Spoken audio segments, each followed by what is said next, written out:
មុខម្ហូបនឹងគឺខ្ញុំចូលចិត្តខ្លាំងមែនតើ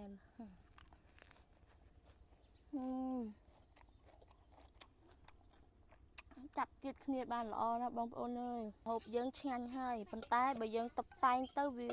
រត់តែធ្វើឲ្យម្ហូបរបស់យើងមួយមុខហ្នឹងវាកាន់តែឆ្ងាញ់អញ្ចឹងណាបងប្អូនទោះស្ដីបងប្អូនចាថ្ងៃហ្នឹងណាខ្ញុំមកដល់បាត់ដំបងភ្លាមគឺអត់មានរោគអីណានេះទេគឺតម្រង់ទៅរកត្រីកាភ្លៀងបងប្អូនហើយត្រីកាភ្លៀងផងដែរគឺខ្ញុំយកតែសាច់ទេបងប្អូននេះយកតែសាច់ហើយបងប្អូនទាយមើលថាខ្ញុំធ្វើអីបើចង់ដឹងតោះទៅមើលទាំងអស់គ្នាហើយត្រីកាភ្លៀងថ្ងៃហ្នឹងបងប្អូនខ្ញុំចកាយកឲ្យស្អាតហើយយើងភ្លឺយកតែសាច់ទេបងប្អូនមើលហើយគ្រឿងផ្សំរបស់វាងាយបងប្អូនអត់មានប្រើអីច្រើនទេហើយម្យ៉ាងនៅតាមជនបទអញ្ចឹងដូចខ្ញុំអញ្ចឹងធ្វើម្ហូបនៅផ្ទះបាយធ្វើអត់ឆ្ងាញ់ទេបងប្អូនចូលចិត្តតែមកក្រៅកាតេលធ្វើទៅតាមទេសភាពអីចេះវាធ្វើឲ្យយើងហ្នឹងមានអារម្មណ៍ថាស្រស់ស្រាយបងប្អូនហើយម្ហូបយើងកាន់តែឆ្ងាញ់ទៀតបងប្អូនមើលទេសភាពមើលនេះជាស្រុកកណើតរបស់ខ្ញុំហ្មងណាហើយគ្រឿងផ្សំរបស់គេគឺមានដូចជាសណ្តែកដីហើយគ្រឿងផ្សំដែលយើងមានដូចជាអំបិលស្ករប៊ីចេងបងប្អូនដឹងស្រាប់ហើយថាអ្វីដែលយើងខ្វះហាត់បានគឺស្ករអំបិលប៊ីចេងទឹកត្រីអីហ្នឹងឯងបងប្អូនហើយថ្ងៃហ្នឹងគឺខ្ញុំលួចថែមជាមួយនឹងរំដេងបន្តិចព្រោះយើងប្រើជាមួយនឹងត្រីឆៅបងប្អូនអញ្ចឹងយើងថែមរំដេងបន្តិចទៅបងប្អូនហើយនឹងគល់ក្រៃហើយនៅមួយមុខទៀតដែលយើងខ្វះហាត់បានបងប្អូនចាំយើងទៅបេះទាំងអស់គ្នាហើយអ្វីដែលយើងខ្វះអត់បានជាមួយមុខម្ហូបមួយមុខហ្នឹងបងប្អូនបើអត់ដាក់ទៅវាមានអារម្មណ៍ថាវាដូចអត់ស៊ីគ្នាអីចឹងណាមកឥឡូវមកមើលទាំងអស់គ្នាបងប្អូនតើខ្វះអីគេនេះអ្វីដែលខ្ញុំនិយាយមុនហ្នឹង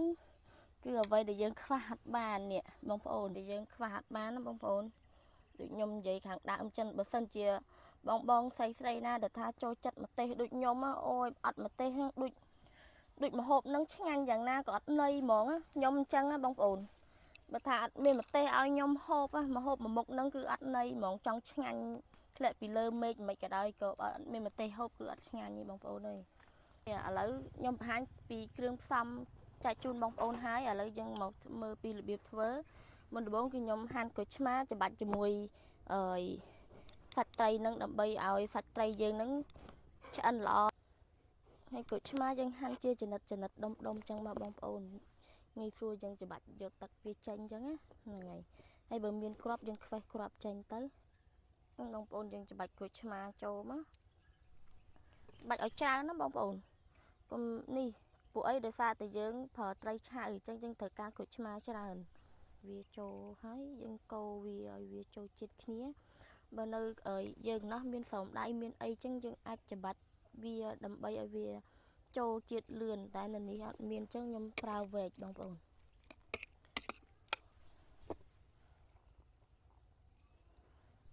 ឲ្យច្របាច់ក្រូចឆ្មាដាក់មួយសាច់ត្រីហើយយើងទុកចោលឲ្យសាច់ត្រីមួយក្រូចឆ្មាយើងចូលជាតិ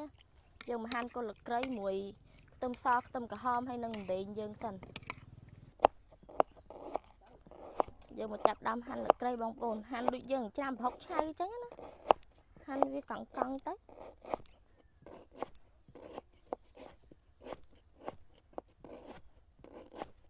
ហើយនៅខាងបាត់ដំបងខ្ញុំបងប្អូនខាងស្រុករបស់ខ្ញុំហ្នឹង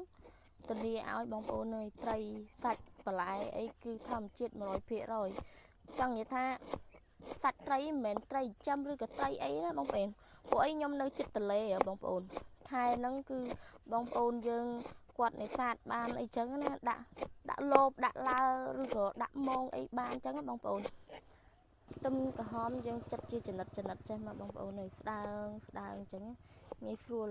យើងលាយគ្រឿងទៅវាចូលជាតិគ្នាបានល្អហើយត្រីដែលខ្ញុំច្របាច់ក្រូចឆ្មាមុនហ្នឹងបងប្អូនខ្ញុំយកមកលាងទឹកម្សាទៀតបងប្អូនដើម្បីឲ្យវាបាត់ក្លិនឆ្អាបអីចឹងណាបងប្អូនហើយជីយើងរបស់យើងហ្នឹងគឺយើងលាងវាដែរទៅហើយយើងហាន់វាចំណិតយើងធំណាព្រោះយើងដាក់ទាំងមូលវាធំពេកបងប្អូន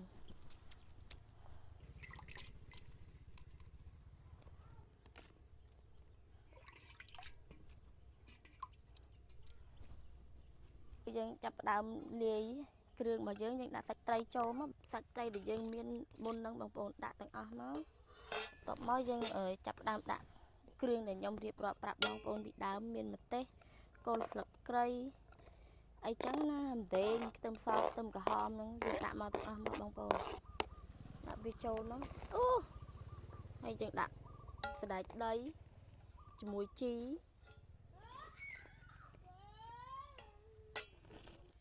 ខ្ញុំដាក់ស្ករសចូលបងប្អូនហើយយើងដាក់ប៊ីចេងហ្នឹងហើយបន្ទាប់មកគឺយើងដាក់ទឹកត្រីចូលចំនួន1វែកនេះបងប្អូននេះព្រោះដោយសារតែយើងអត់ប្រើប្រហុកអញ្ចឹងយើងយកទឹកត្រីឲ្យរាងច្រើនបន្តិចយើងលួចរ៉ូឌីបន្តិចមកណាបងប្អូនដាក់ច្រើនពេកខ្លាច់ប្រៃហើយអ្វីជាចុងក្រោយគឺយើងបន្ថែមជាមួយក្រូចឆ្មាថែមបន្តិចដើម្បីឲ្យវាមានរសជាតិកាន់តែឈ្ងុយឆ្ងាញ់និងជូរដិតតែម្ដងបងប្អូនបន្ទាប់ពីយើងលាយគ្រឿងហើយអស់ហើយឥឡូវយើងបានរសជាតិដែលខ្ញុំចង់បានហើយឥឡូវយើងមកតុបតែងចានមកបងប្អូនអូយបងប្អូនអើយនិយាយពីក្លិនឡើងឈ្ងុយហ្មងត្រីធម្មជាតិចឹងហូបយើងឆ្ងាញ់ហើយប៉ុន្តែបើយើងតុបតែងទៅវារត់តែធ្វើឲ្យម្ហូបរបស់យើងមួយមុខហ្នឹងវាកាន់តែឆ្ងាញ់ចឹងបងប្អូនអូយតំណងហ៎បងប្អូនមើលយើងចាក់ឲ្យអស់មកទាំងទឹកទាំងអីវាហ្នឹងហេបងប្អូនឥឡូវរួចរាល់ហើយញោមត្រីរបស់យើងនេះបងប្អូនមើលតំណងអត់ហើយបងប្អូនជិះដាក់បន្ទុកមើលតោះឥឡូវយើងមកភ្លក់ម្ហូបស្នាដៃកូនបើទាំងអស់គ្នាបងប្អូនខ្ញុំសុំដៃឯងព្រោះដោយសារតែម្ហូបអញ្ចេះយើងប្រើចង្កឹះក៏វាអត់សូវតំណងដែរណាបងប្អូនឥឡូវយើងប្រើដៃហ្មងទៅនេះយើងដាក់មួយសាឡាត់មកបងប្អូនអូយបងប្អូនអើយជាតិខ្លាំងណាស់ខ្ញុំមុខម្ហូបហ្នឹងគឺខ្ញុំចូលចិត្តខ្លាំងមែនតើ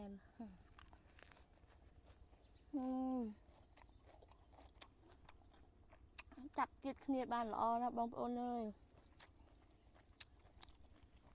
ចាប់ជាតិហ្មងលើយើងដាក់មកមានម្ទេសមានសាច់ត្រីមានជីអីចឹងមកយើងផ្ទាប់មកបងប្អូន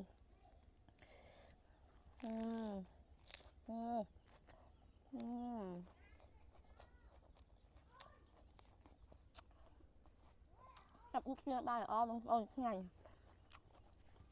អូខេបងប្អូនណាចង់ឲ្យខ្ញុំធ្វើវីដេអូបង្ហាញពីមុខម្ហូបអីចឹងបងប្អូនអាច comment នៅខាងក្រោមវីដេអូខ្ញុំនឹងធ្វើចាក់ជូនបងប្អូនទាំងអស់គ្នាទស្សនាអរគុណច្រើនបាយបាយ